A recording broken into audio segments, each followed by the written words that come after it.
They warned us not to camp past the old ranger station. We laughed. There were 4 of us: me, Daniel, Sarah, and Josh. College friends. One last trip before life scattered us apart. The forest was supposed to be peaceful, remote. No signal, no noise, just trees and stars. The trail map said the campsite was abandoned decades ago. That should have been our first sign. By the time we arrived, the sun was already sinking behind the trees. The forest swallowed the light quickly. Pines towered above us like walls.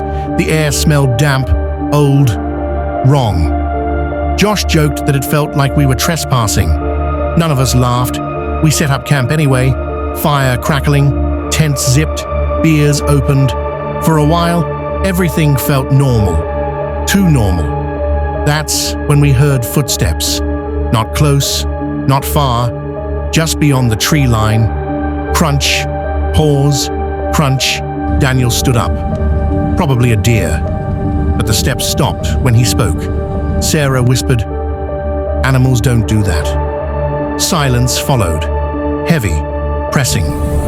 Then we heard my voice. "Guys," it came from the trees. Every head snapped toward me. I hadn't spoken. The voice was perfect. My tone, my hesitation. Josh laughed nervously.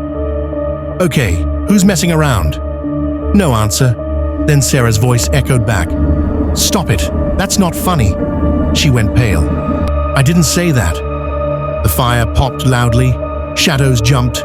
We didn't sleep much that night. Around 2:40 a.m., I woke to whispering. Not words, breathing, slow, wet, like lungs struggling. I unzipped my tent an inch.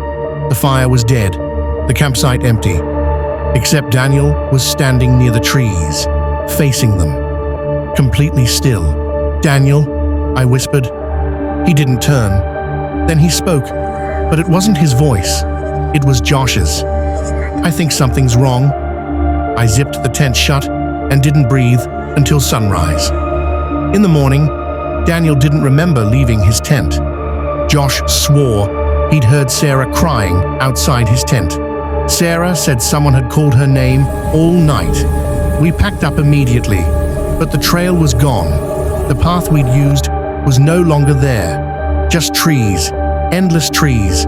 That's when we found the carvings. Symbols scratched into the trunks, deep, violent, circles inside circles, tall figures with too many limbs. And one word repeated over and over, mirror. Josh started to panic. That's when we heard him scream from behind us. Josh stood 10 feet away. Josh screamed again from the forest. 2 Joshes. One of them smiled. Too wide, too many teeth. The thing wearing Josh lunged. Daniel ran. Sarah froze. I grabbed her arm and pulled. Behind us, bones snapped. Josh's screams ended abruptly. We ran until our lungs burned. When we stopped, Daniel was gone. Sarah was shaking uncontrollably.